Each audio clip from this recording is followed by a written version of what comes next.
We now invite to the microphone to introduce our distinguished guest speaker, the Executive Director of the FSC, Ms. Janice P. Holness. Can we welcome her, please?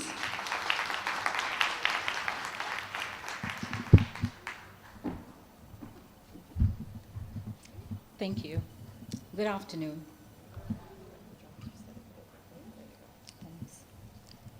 Professor Trevor Munroe has a distinguished record in academia, in civil society advocacy, and in public service. Currently, he is the Executive Director of the National Integrity Action, which is Jamaica's chapter of Transparency International, and has been an appointed individual member of Transparency International since 2012. This is a significant achievement, as there are only 30 individual members globally, and specifically in Dr. Munroe's case, the only one from the Caribbean. A Jamaican Rhodes Scholar with a PhD in political science from Oxford University, 2 Fulbright fellowships at Harvard University, and countless other academic accolades, Dr. Munroe was the only person from the Caribbean invited to address the 110th anniversary of the Rhodes Scholarship at Oxford University in September 2013. In the sphere of public service, Professor Munroe served in the Jamaican Senate for 10 years, where he championed legislation for greater transparency, accountability, and governance. In recognition of his contribution to nation building, in 2015, he was awarded the Order of Distinction Commander Class. Ladies and gentlemen, please join me in welcoming today's guest speaker, Professor Trevor Munroe.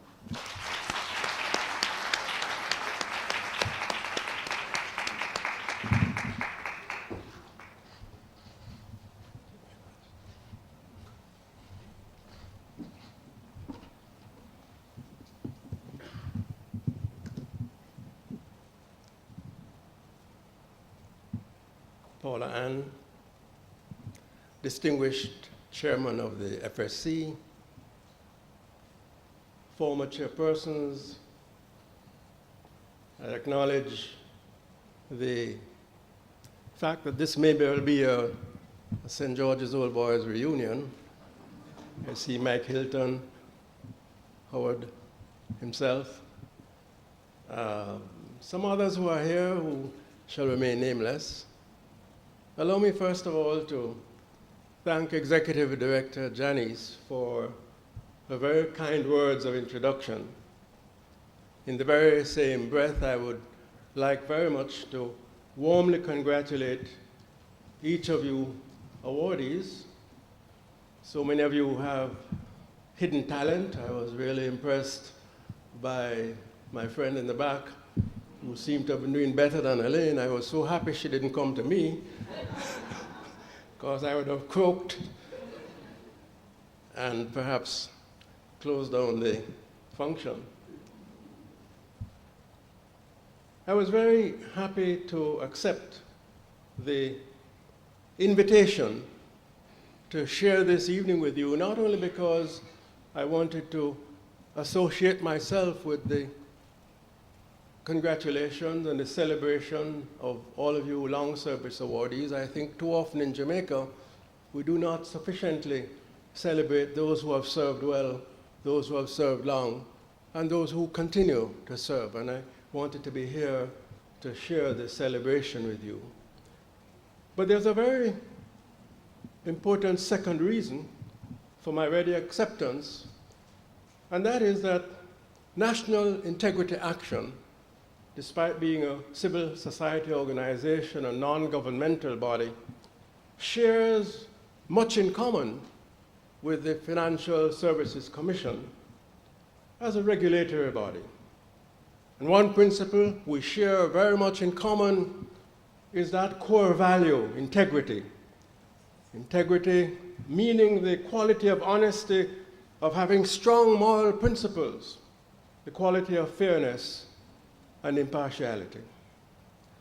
I would go further to say that you in the FSC as a regulator have developed a justifiable reputation for being very firm, but equally sensitive in regulating pensions, insurance, and the security industries. And I also add, if I may, very firm but highly diplomatic in regulating guest speakers. I share with you the very clear but tactful regulation which I received from your highly accomplished training and development manager. A regulation by which I'm governed this afternoon, and I want to quote, because I shall remember it for a very long time. She said, and I'm happy to say, we wish to have the entire proceedings concluded in 4 hours. And so we know that with your vast experience in delivering public addresses at various fora, the substance and potency of your message will not be diminished by the 15 minutes that have been allocated for you. No 15 minutes for Elaine, no 15 minutes for Desi, but my regulation is very clear. 15 minutes have been allocated for your keynote address.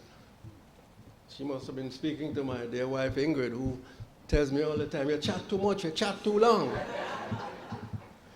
So here I go, in keeping with the regulation I've received.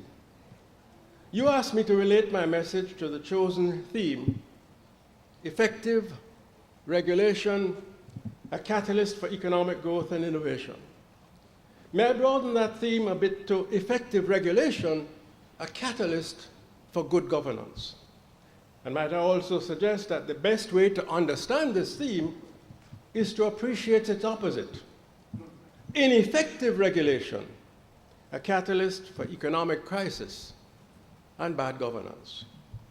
We in Jamaica, and especially you in the FSC, have much experience of the consequences of ineffective regulation.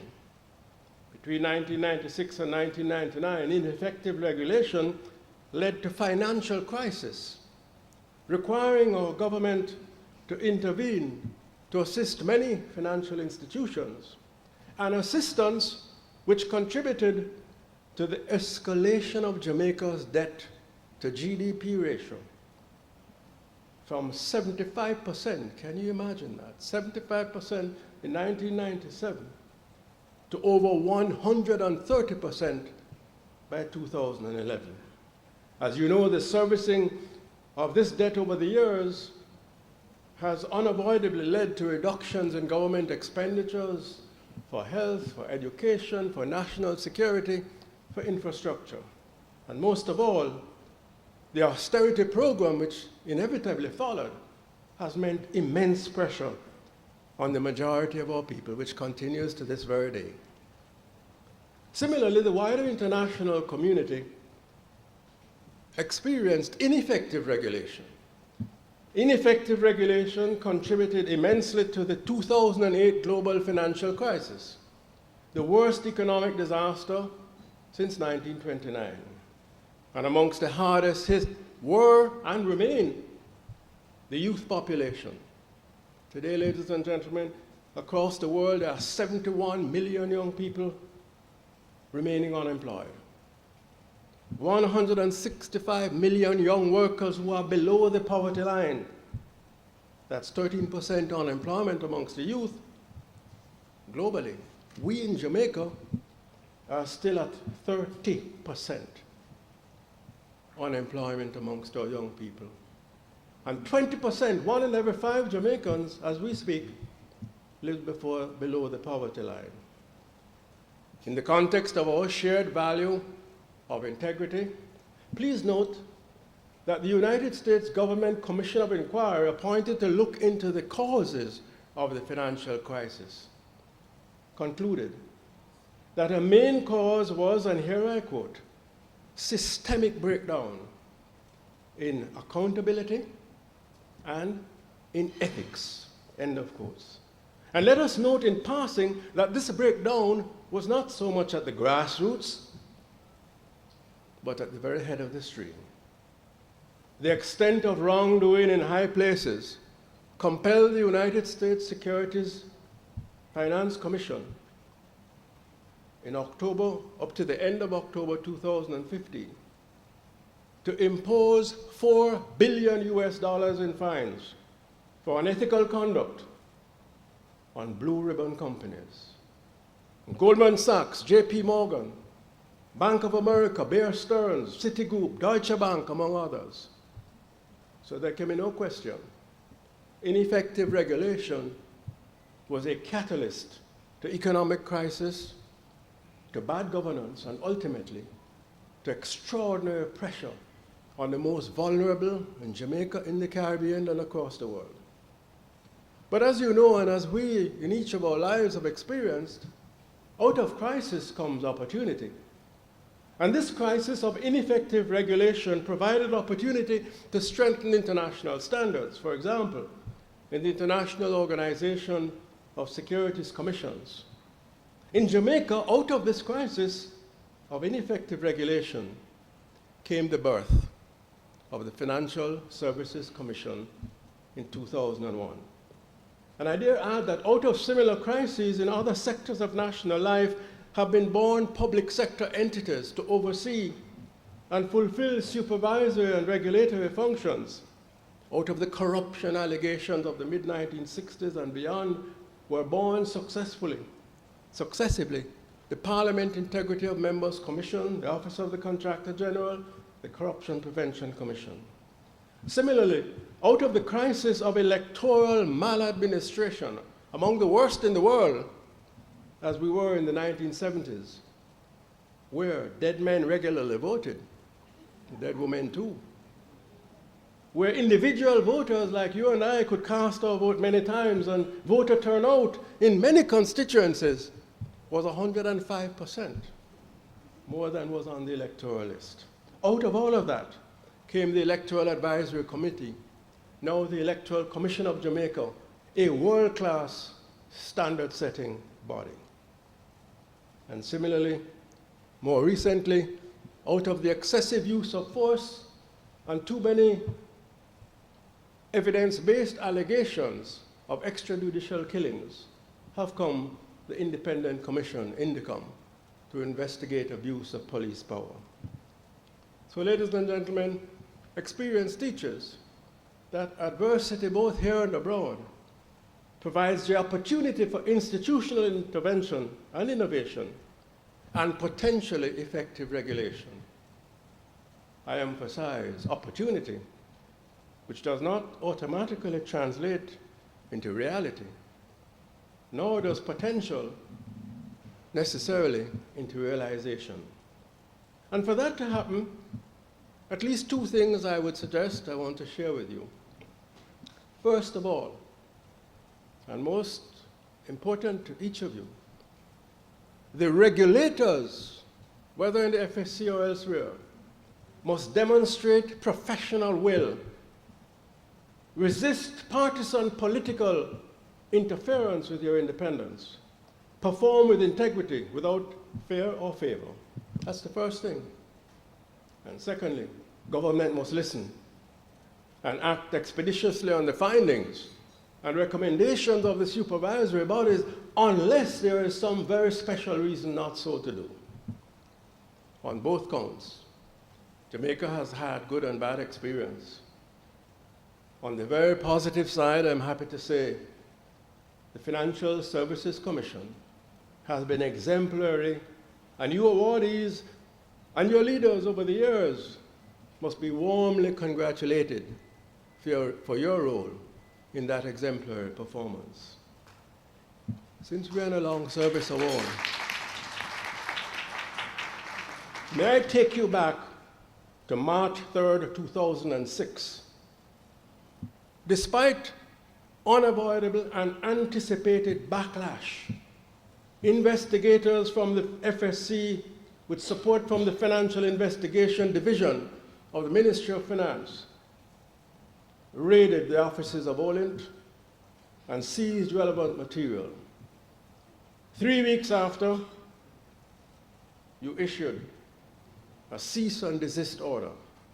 It was issued to Olint, whose principal at that time, David Smith, was known to be well connected to politicians on both sides, was known to be well connected to highly influential social groups. In fact, he was the main sponsor of the Air Jamaica Jazz Festival in that time.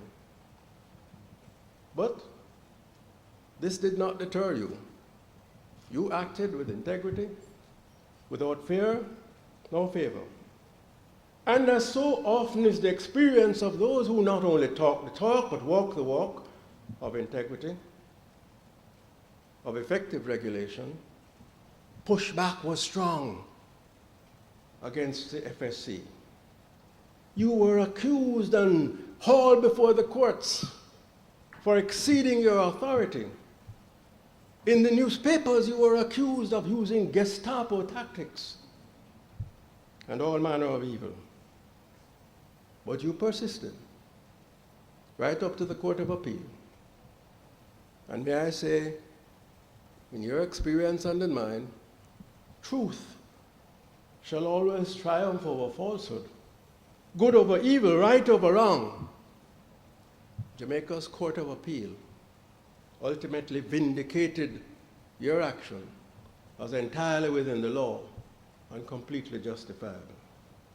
Fast forward to 2011, the said David Smith, whom you were vilified for victimizing, pleads guilty to 23 charges of fraud and money laundering and is sentenced to 6.5 years in Turks and Caicos Islands and to 30 years in the U.S. District Court of the Middle District of Florida.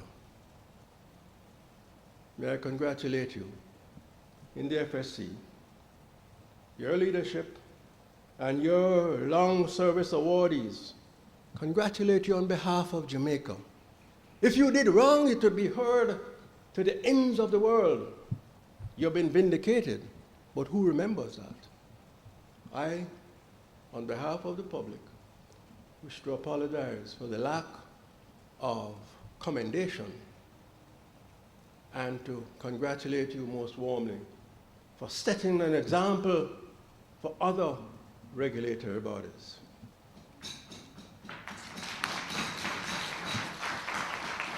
And this was not just an example of abstract, effective regulation.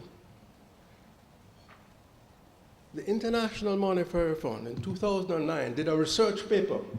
It looked at 11 countries across the world suffering from the effects of Ponzi schemes. Jamaica came second only to Albania in the terms of the cost to our people. $1 to $2 billion lost, and 12.5% to 15% of our gross domestic product lost, contributing to the deep hole in which we still find ourselves, and we all are trying to dig ourselves out of. Ultimately, the government and the IMF listened. Parliament has passed legislation to outlaw unregulated financial institutions like Olint, and the FSC, under the current extended fund facility agreement with the IMF, continues to develop appropriate prudential requirements to protect Jamaica's pensions and securities industries and ultimately the health of our economy. Other entities have acted with equal boldness and integrity. Recently, MOCA, the major organized anti-crime anti-corruption agency, without fear or favor, acted in a way similar to you, went into the parish councils to seize material in the pursuit of investigations of the corrupt. And like you, the backlash has been strong, vilified for being partisan. And I say to MOCA, as I say to you, keep on keeping on. There should be no place of hiding in Jamaica for the corrupt, whether in high places or in low places. Even more recently, earlier this month, the Office of the Contractor General in the Special Investigation Report into Symbiote Investments concluded as follows in a very thorough 137-page report, and here I quote, based on documentation as well as sworn testimonies, the OCG concludes that the minister should not sign the domestic mobile spectrum license, which was granted to Symbiote Investment Limited. We in NIA use this occasion, having reviewed that report fully and thoroughly, to agree with the Contractor General's recommendations. Regrettably, these recommendations, unlike in your case in the Olint instance, have been rejected by the government, and we remain unpersuaded by the Prime Minister's justification and call on him in the public interest to provide fuller and better particulars as to why he has rejected this considered recommendation of an oversight body established to ensure that there is no impropriety or wrong in the award of licenses and contracts. And we feel that more Jamaicans should speak out on this matter, which down the road we may find, as we did with David Smith down the road, that there are serious implications for economy and not just our telecoms sector. My final illustration, this time not of rejection, but painfully slow implementation of recommendations for effective regulation and good governance, relates to the Electoral Commission of Jamaica. After much deliberation, many conferences and wide consultation over many years, this body produced recommendations to regulate campaign finance and to provide for political parties to be registered so that they no longer have the status of youth clubs. NIA has to be registered. We have to put our financials on our website. We have to say what we do with our money. We have to say where it comes from, and yet we're not making laws. We're not the government. No political party in Jamaica up until this moment is obligated to do this. Following much debate, both the Senate and the House of Representatives passed these recommendations into law in 2015 and 2016,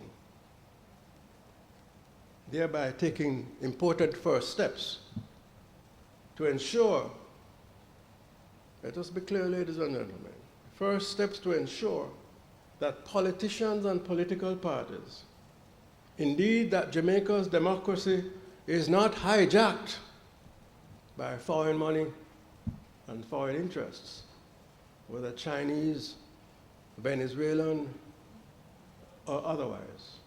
Not hijacked by criminal organizations, nor by commercial special interests, exercising undue influence to the detriment of the majority of our population. Under the law passed but not yet enforced, foreign government contributions, entities, foreign-based, would be banned under the law from making contributions. A successor, David Smith, would be committing a criminal act if, as was subsequently exposed in the courts of Turks and Caicos Islands in 2011, if he were, a successor, David Smith, were to give, as was done behind closed doors in 2006, under the cloak of secrecy, $5 million to the Jamaica Labour Party, under a cease and desist order, $2 million to the People's National Party, under a cease and desist order, prior to the 2007 general elections. Under pending legislation, such contributions would be banned, and mechanisms to prevent similar undisclosed donations would be in place. All that needs to be done. And as you can imagine, there's resistance on both sides of the aisle, indeed as there is support on both sides of the aisle, is for the regulations to be completed and the appointed day named for the law to take effect. I wish to use this occasion in one of our exemplary regulatory bodies, FSC's Long Service Award, to reiterate the call and ask all Jamaicans of goodwill, as the private sector has done, to speak out more on this matter. No further delay in developing and passing the regulations to ensure that money, behind the scenes money, whether criminal or commercial, does not control our political life or political leaders to the detriment of we, the people. Thereafter, of course, passing the law is one thing. Enforcing it without fear nor favor is the next step. And so, ladies and gentlemen, I suggest effective regulation is a catalyst for good governance, and ultimately, not just for economic growth, but for equitable growth. And for this reason, I urge you, in your capacity as responsible citizens, obviously not in your capacity as a regulatory body, but as responsible individual citizens, to speak out and to lend your voice to the imperative of urgently closing the gaps in Jamaica's legislative framework, for expeditiously developing more effective regulation, and for robust enforcement of the rule of law. Just a few days ago, on September the 19th, the International Monetary Fund published its 13th review of Jamaica's Extended Fund Facility, applauding Jamaica's success, as we all do. But the report also says what we all know and we'd better keep in our brain: the Jamaican people are not for much longer going to endure austerity, a burden bearing inequitably bears most of all on one segment, the majority of our people. We're not going to stand for that much longer. Along with 1 or 2% growth,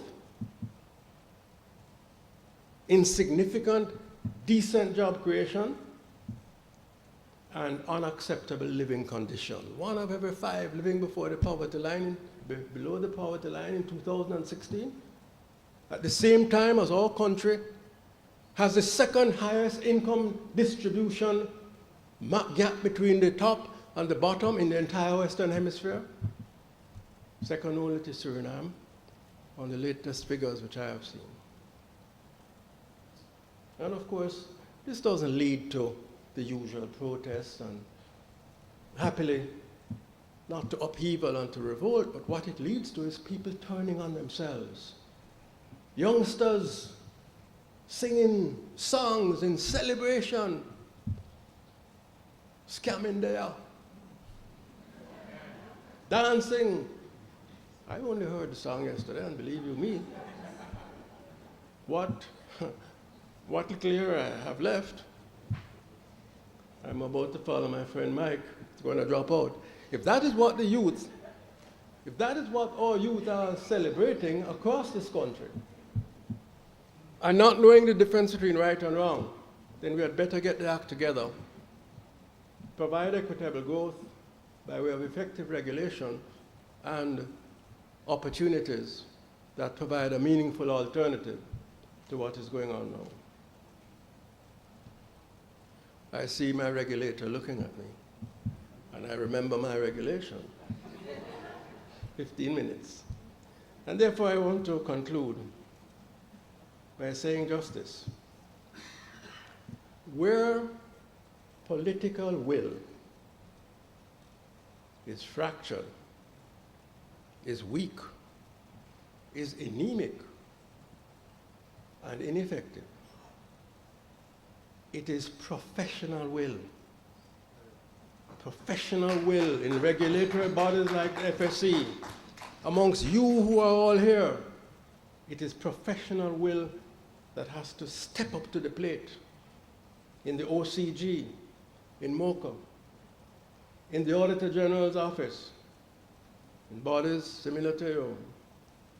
Stepping up to the plate to investigate, to prosecute, to regulate, to adjudicate, and to